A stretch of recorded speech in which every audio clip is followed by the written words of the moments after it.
My rich grandparents never helped me through med school but spent $200,000 on my cousin who never wanted to be a doctor. I, 26 female, just experienced what I can only describe as the most infuriating family dinner of my life. After years of favoritism toward my cousin, my grandparents finally showed their true colors in a way that left me questioning my entire childhood and family relationships. For context, I need to explain my family dynamics. I grew up with my cousin Gemma, 24 female, who lived just a few blocks away from us in the same neighborhood. My dad passed away in a car accident when I was 12, leaving my mom to raise me alone. She worked 2 jobs, as a nurse during the day and a waitress on weekends, just to keep us afloat. Despite our financial struggles, I was determined to make something of myself. I threw myself into my studies, often staying up late to maintain my perfect GPA while also working part-time at a local pharmacy to help with our bills. My grandparents, on my dad's side, have always been wealthy. They own 3 rental properties in prime locations and made smart investments in the stock market early in their lives. Growing up, their favoritism toward Gemma was painfully obvious. While I wore hand-me-downs and saved every penny for school supplies, they paid for Gemma's private school tuition, expensive dance classes, and yearly trips to Europe. They even bought her a brand new car for her 16th birthday, while I took the bus to school and work until I could save enough to buy a used car at 19. What hurt the most was how they ignored my achievements while celebrating every little thing Gemma did. When I got accepted into medical school with a partial scholarship, they didn't even come to my white coat ceremony because they were attending Gemma's dance recital. When I graduated top of my class in pre-med, they sent a generic card, but they threw a massive party when Gemma made it onto her high school cheerleading team. I worked multiple jobs throughout college and medical school, tutoring, working at the campus library, and doing research assistant work to cover what my scholarship didn't. I ate ramen noodles and lived in a tiny studio apartment to save money. Meanwhile, my grandparents funded Gemma's lifestyle, including her shopping sprees and spring break trips, because she was too sensitive to handle a part-time job while studying. Now I'm in my final year of residency at a prestigious hospital, and I've finally started to feel financially stable. I rarely see my grandparents these days, mainly at mandatory family gatherings. So when they called me last night asking me to come over for an important dinner discussion, I assumed it was about helping them with their medical appointments or something similar. I couldn't have been more wrong. Over dinner, they dropped a bomb that made me question everything. They started by announcing that they're paying for Gemma's entire medical school tuition, all $300,000 of it. I sat there silently, trying to process this information, remembering all the nights I stayed up worrying about my student loans. But what came next made my blood boil. They want me to be Gemma's backup plan. They actually had the audacity to ask me to promise that if Gemma struggles in medical school or decides it's not for her, I'll step in to support her financially and even let her live with me while she figures out her life. Their reasoning: since I'm already established in my career, it's my responsibility to help family members who need support. I was speechless at first, then angry. When I pointed out how they never helped me with my education despite having the means to do so, my grandmother waved it off saying I was always the responsible one who could handle things on my own, while Gemma needs more support because she's more delicate and sensitive. She actually said, with a straight face, that my independence was a gift and that struggling made me stronger. My grandfather then tried to manipulate me further by bringing up their age and future care needs. He heavily implied that being cooperative now would ensure I'm included in their will, as if attempting to bribe me into submission. The manipulation was so blatant it made me physically ill. I finally found my voice and told them firmly that I wouldn't agree to be anyone's backup plan. I pointed out how unfair it was to expect me to take responsibility for Gemma's future when they had never shown any concern for mine. My grandmother immediately started crying, calling me selfish and ungrateful. My grandfather's face turned red with anger as he accused me of throwing away years of family loyalty over what he called petty jealousy.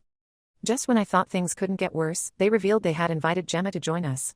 She walked in, excited about starting medical school, completely unaware of the tension in the room. When my grandparents told her I had refused to help, her face crumpled. She started crying about how she had always looked up to me and couldn't believe I wouldn't support her dreams of following in my footsteps. I left their house feeling like I was in some bizarre alternate reality where I'm somehow the villain for refusing to be manipulated. My mom called me later that night, and even she thinks I should consider helping Gemma since she's family. This is the same mom who watched me struggle through medical school without any help from my grandparents, yet she's suggesting I should just go along with their plans. Now my phone is blowing up with messages from various relatives calling me cruel and selfish. They're saying I should be more understanding since Gemma is younger and needs guidance. Some are even suggesting that since I've already made it, it's my duty to help others up the ladder. Am I wrong for refusing to be my cousin's safety net? Should I just give in to keep the peace in the family? Update 1. It's been 3 weeks since my original post, and the situation has spiraled in ways I never expected. After the tense dinner at my grandparents' house, I tried to focus on my work and ignore the family drama. But as many commenters predicted, things only got worse. Gemma started medical school last month at a prestigious university, not quite as highly ranked as mine, but still respectable. My grandparents made sure everyone in the family knew about it, sending out mass emails celebrating her achievement and how she was following in my footsteps. They even hosted a lavish white coat ceremony party for her, inviting the entire extended family. I was conspicuously not invited, but heard all about it from my mom.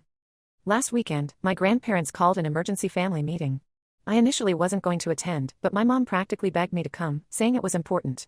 When I arrived at their house, I found not just my grandparents and Gemma, but also my mom, both my aunts, and 3 of my cousins. It felt like an intervention, and in a way, it was. Apparently, Gemma is already struggling in medical school. She failed 2 major exams, anatomy and biochemistry, and received warnings from 3 different professors about her poor performance. She's at serious risk of failing out of her first semester. Instead of encouraging her to study harder or maybe consider if medical school is really the right path for her, my grandparents had a completely different solution in mind. They want me to tutor Gemma. Not just occasionally, but every single weekend. They laid out this whole plan where I would spend my Saturdays and Sundays teaching her everything she needs to know to pass her classes. When I pointed out that I work 80-hour weeks as a resident and barely have time to do my own laundry, let alone tutor someone else, they had the audacity to suggest I cut back on my hours at the hospital. My grandmother actually said, I kid you not, that I need to get my priorities straight and that family is more important than my career advancement. This coming from the woman who never once offered to help me during my own medical school struggles. My aunts nodded along, saying I was being selfish for not wanting to help my cousin succeed. The real kicker came after the family meeting. My grandfather pulled me aside to his study, the same room where he used to showcase Gemma's dance trophies while ignoring my academic achievements. He revealed that they've already spent over $150,000 on Gemma's first semester alone, covering not just her tuition but also a luxury apartment near campus and a new car to make her commute easier. Then he dropped the real bomb. He said they would be willing to split their inheritance equally between Gemma and me if I agreed to help her graduate. Before this, I wasn't even expecting any inheritance since they had made it clear over the years that everything would go to Gemma. He tried to frame it as a gesture of fairness, but I could see it for what it was, another attempt at manipulation. My mom later called me to say I should consider accepting their offer. She pointed out that getting half the inheritance would be better than nothing, and that helping Gemma wouldn't really cost me anything except time. But she doesn't understand. I didn't become a doctor for money or inheritance. I chose this path because I genuinely wanted to help people, and using my profession as a bargaining chip feels fundamentally wrong. The situation has gotten even more toxic since I refused their offer. Gemma is now telling everyone who will listen that I'm deliberately sabotaging her career out of jealousy. She's spreading rumors that I want her to fail because I can't stand the thought of not being the only doctor in the family. She even posted a long rant on Facebook about how family members should support each other's dreams, clearly directed at me though she didn't mention me by name. My phone has been blowing up with messages from relatives I haven't heard from in years. Most are calling me selfish and accusing me of wanting Gemma to fail. One aunt even suggested that my refusal to help Gemma proves I'm not cut out to be a doctor since I clearly lack compassion. The irony of that statement, given how no one showed compassion during my struggles, is not lost on me. My grandparents have stopped talking to me directly and are now communicating through my mom, sending guilt-tripping messages about how disappointed they are in my choices.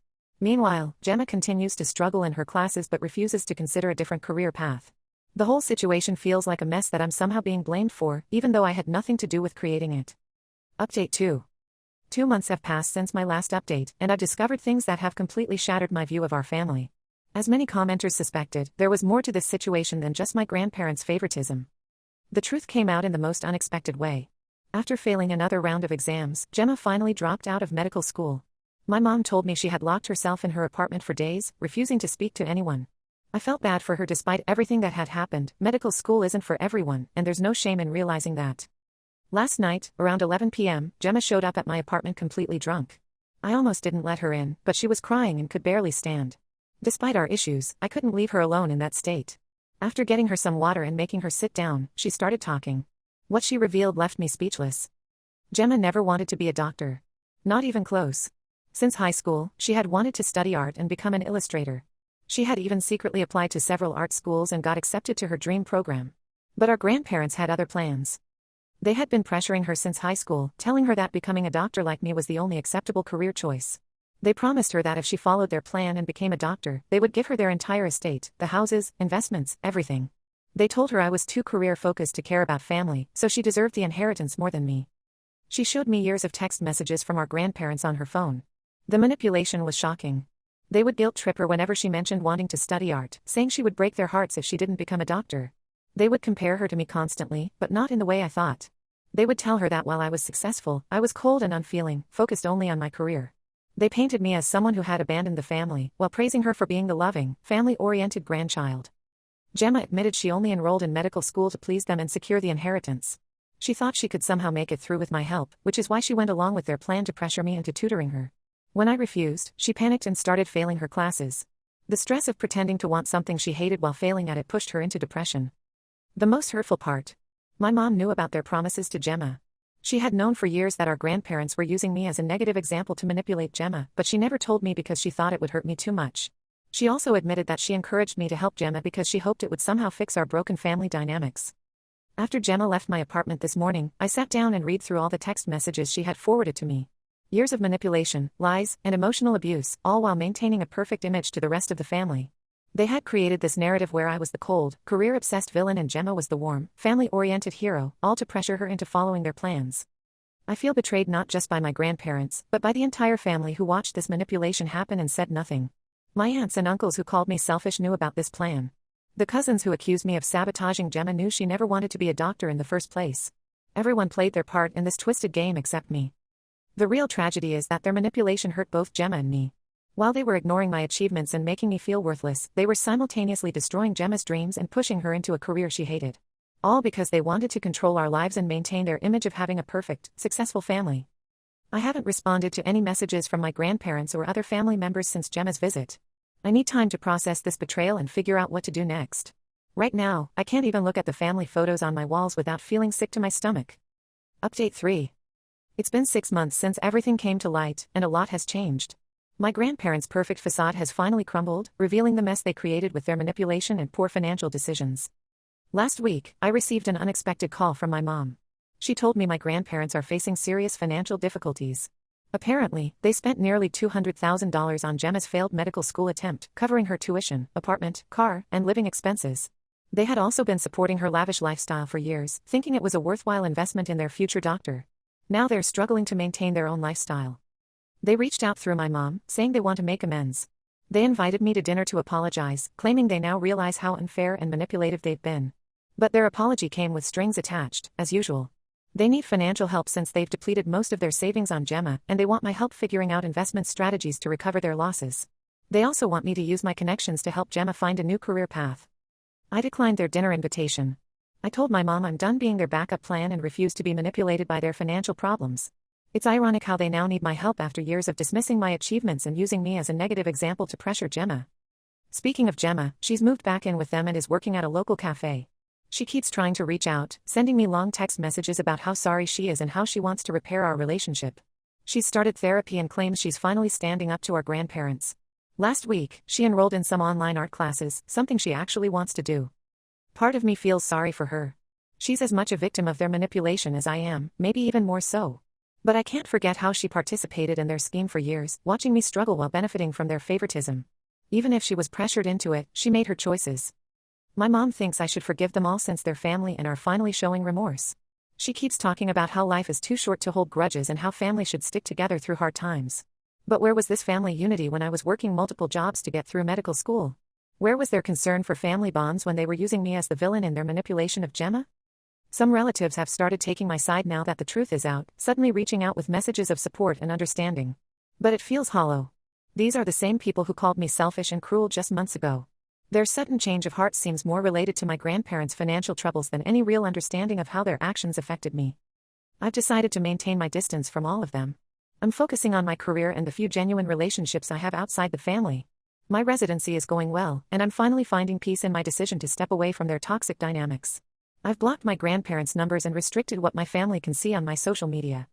Maybe someday I'll be ready to have a relationship with Gemma again, but right now, I need to protect my own mental well-being.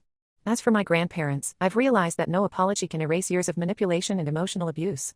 Sometimes the healthiest thing you can do is walk away, even from family.